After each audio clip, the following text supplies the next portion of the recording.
always thought that I would work till noon the day of my funeral. Being a single mom, I didn't have time for myself. I had the worries of keeping a roof over our head. And back then, you know, they didn't pay women as much as they paid men. And so with my management jobs, I wasn't making a whole lot of money. I just had settled in that I would work the rest of my life because I wasn't able to save anything. I came across a video on YouTube of a guy who lived in a van, and I thought I could get a van and just do vacations in the van. And that first trip, I fell in love with it, and I thought I have to do this full time. Van life isn't actually lonely. It's a time for me to be with myself and reflect over my life and see things differently than I saw them before. And I have the best of both worlds. I can travel by myself. I can meet up with some van life friends and travel with them for a little bit, and then we go our separate ways again. And it's just been a wonderful life for me. I never dreamed that I would be living this lifestyle now. I'm so thankful that my son approves of this way of life, and he tells me all the time, he said, "Mom, you're living your best life. You deserve it." And that does my heart good. It's the happiest I have ever been in my life. I needed this van to feel like a place that I could come and relax and meditate and just spend time alone with myself. I needed it to feel like my personal space. So let's start with the kitchen area. I wanted the kitchen to be larger than I had in the previous build. I didn't really have a kitchen area in the previous build. If I was wanting to cook, I couldn't even sit properly to cook and eat. I would have to twist to do all of that stuff. So I wanted an area that I could stand up and cook, and I also have an area that I can sit down on my stool and cook if I want to. And by doing that, I didn't do the kitchen counter the same height as a kitchen counter is supposed to be. I needed an area that was functional, and to have a kitchen that didn't have a built-in sink gave me much more open area to work with. I do have the built-in stove, and we'll talk about that later, but my water setup is very simple. I have a collapsible sink, and then under my bed I have 7 1.3 gallons of water. I only use that water for washing dishes and taking showers. The other water that I drink, I just buy bottled water and store it in my closet. But if I need to wash dishes, I just pour the water in the collapsible sink, I heat the water on the stove, and bam. I didn't want plumbing, I didn't want electric run. I had lived in my old build without any of those things, and I knew it was doable. So I don't have the worry of a pipe busting and flooding my van, or something going wrong with my electrical and I have to chase it down through wires. You don't have to have fancy. You don't have to go all out. Just have a simple setup works just as well. So an example of that is, instead of building cabinets, I bought this $100 file cabinet from Amazon. And in here I have my pot holders, my silverware, a junk drawer, and baggies, and then the bottom 2 drawers are for my underwear and socks. So coming from my old build into this build, it's like I have moved into a mansion. I have so much room in here, it's just unbelievable. I decided to go with a permanently mounted propane stove. And the reason I wanted to do that was I used the gas one, and it had the green canisters that you had to buy. They were getting expensive, and I knew that if I could get a permanent propane stove in here with a 1-gallon propane tank, it would be a whole lot cheaper. On the other side of the kitchen is my fridge, and the reason I put this over here is all the other van builds that I saw, They were inside of a bench. You had to lift the cushions and open the door and bend down in those. Coming from my low top, I did not want to bend anymore. So I set it this way because it is now even with my computer desk, and I can do a mattress across here and take the grandkids camping, make a bunk out of it. This is a set power dual door refrigerator and freezer. This is a 55 quart. I do wish that I could get a larger one, but space-wise I cannot. I'm able to get a week's worth of groceries in this, and that's plenty. It is the chest type, and the one thing I do not like about the chest type is the item that you need is always on the bottom, and you have to pull everything out to get to it. But I'm thankful to have a refrigerator and a freezer. And with that, I can have my ice cream. The last part of the kitchen is my food storage. These two cabinets are dedicated to food items. I feel like that this is more storage than I had in the old build, and I can buy more groceries and be out boondocking a whole lot longer than I used to be able to. If I were to rebuild this kitchen tomorrow, I would set it up exactly like it is now. I love it. It's convenient, and everything that I need is right there at my fingertips. So this is my pride and joy. I don't like folded clothes. I wanted my clothes to hang. And so my builders, who are Les, Bernardet, and Lynn, I'm so thankful for, came up with a plan, and they made me a cedar-lined closet that I can hang my clothes in. And I had told my builders, I don't care if I have anything else, I want a closet. It works perfectly for my needs. Being a nomad, I don't have a whole lot of clothes. I don't need a whole lot of clothes. I mainly chase the weather, so I'm not going to be in extreme heat or extreme cold. I just need those transitions from winter to spring, fall to winter. I also have some of these more heavier duty shirts up in the attic that I carry with me.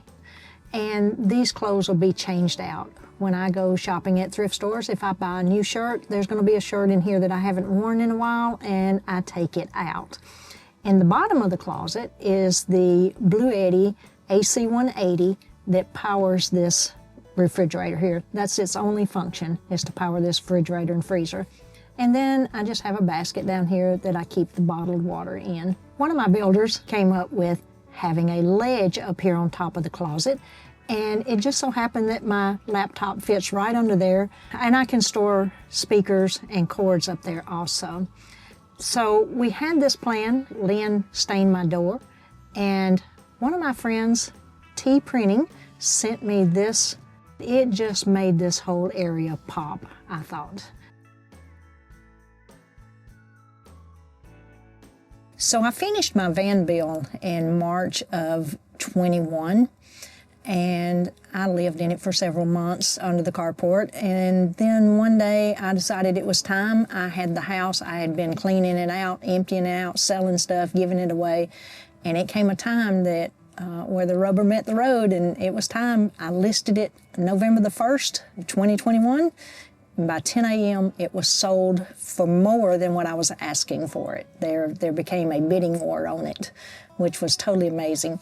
My boss did not want me to leave my job, and I told him, I said, well, I'm selling the house and I'm gonna live in the van. He says, you're not gonna live in that van. And I said, yes, I am.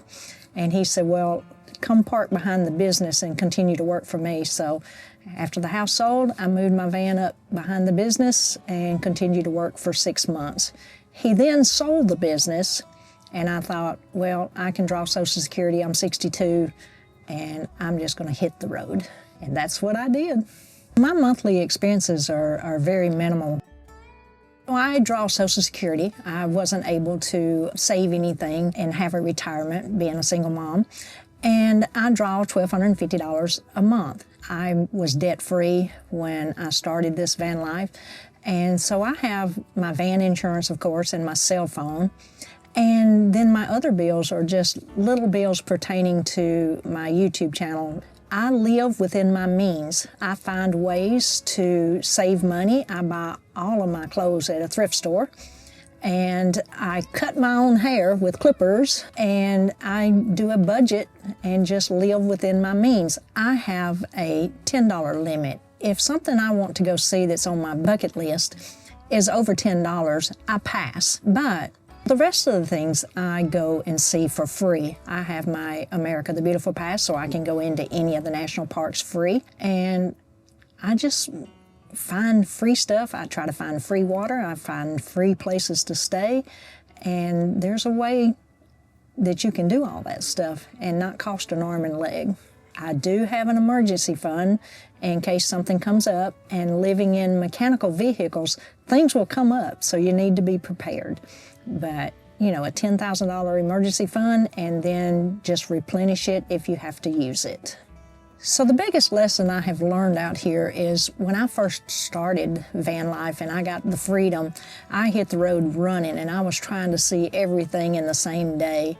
And it took me a couple of years to realize that I'm no longer on the rat race of having to hurry up and be here, hurry up and do this, and that I could slow down and I didn't have to see everything in one day.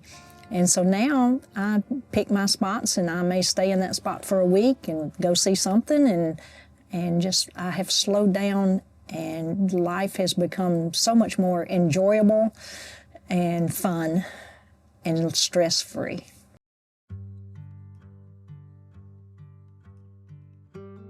I just didn't like the back doors showing. I had talked with my builders, and when I say my builders, they're my friends. They came in and helped me, didn't charge me anything. We used my brother's cabinet shop, had all the tools that we needed. And she came in one morning and she said, I have a great idea. She said, let's just build a wall back here and have it coming with the cedar, the ceiling, and looking like a rainfall coming down. So that was the initial plan, but once we realized that the walls were going to go this way, we couldn't do the ceiling looking like a rain. But this actually covers up my back doors, and I have found this wintertime that it actually makes it warmer in here. And it only goes to the top part of my bunk because my access to my garage is down here under the bed. Talking about the bed, it is a 30 by 68. I didn't have to cut any mattresses or anything. You can actually buy 30 by 68s. With that being said, I went from a full-size bed in here to a 30 by 68 bunk, and that has been a little bit of a transition for me. I wished I could have kept my full-size bed, but had I done that, I wouldn't have been able to do all this other stuff in here. The storage up top, this one just is junk, basically. Excess shampoo, conditioners, you know, you have the peroxide, the alcohol, toothbrush, toothpaste. This one over here is all of my shower stuff. Yes, I do have a fully functional shower in here, and I shower in it every single morning. To take a shower, I have rigged up these magnets here. I got those hooks, I have a shower curtain, I have the pan that I stand in. I put the water in this bucket, and I have a 1.3 gallon tote that I carry the water in. That I have 7 of those. I use my stove here to heat the water, and then I just have one of those shower head pump nozzles, drop it down in this bucket, stand in this shower behind the curtain, and I take a shower every single morning.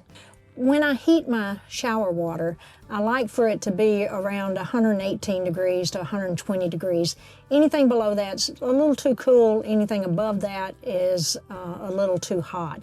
Also, I'd like to mention that I have my heater right here on the side of the counter, so with the heater on, it actually keeps the shower area warm while I'm taking my shower. After my shower, my towel is a little wet, and I just use the same hooks, and I hang it up here to let it dry. When I got the build, I had these 2 windows here, and I'll open the windows and let the air come through and quick dry my towel. after my shower.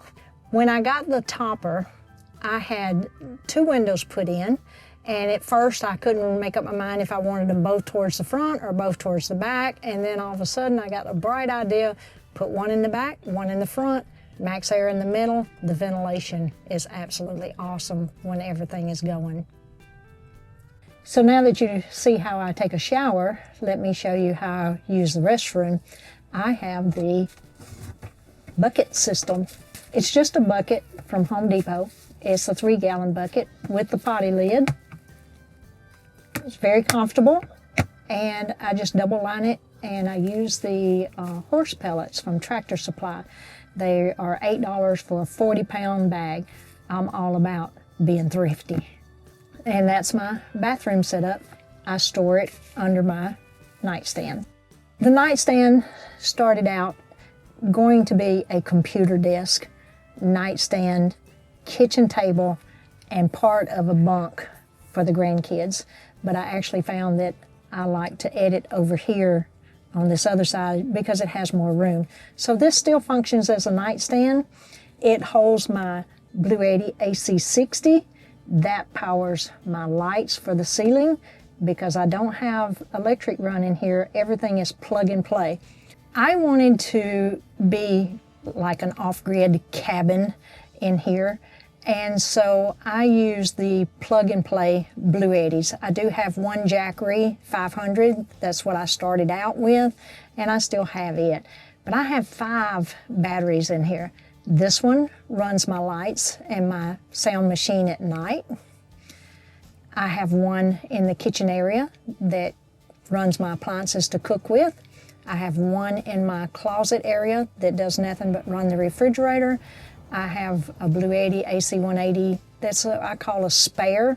If I'm running low and I'm not able to charge, I can dump it into any other of the batteries.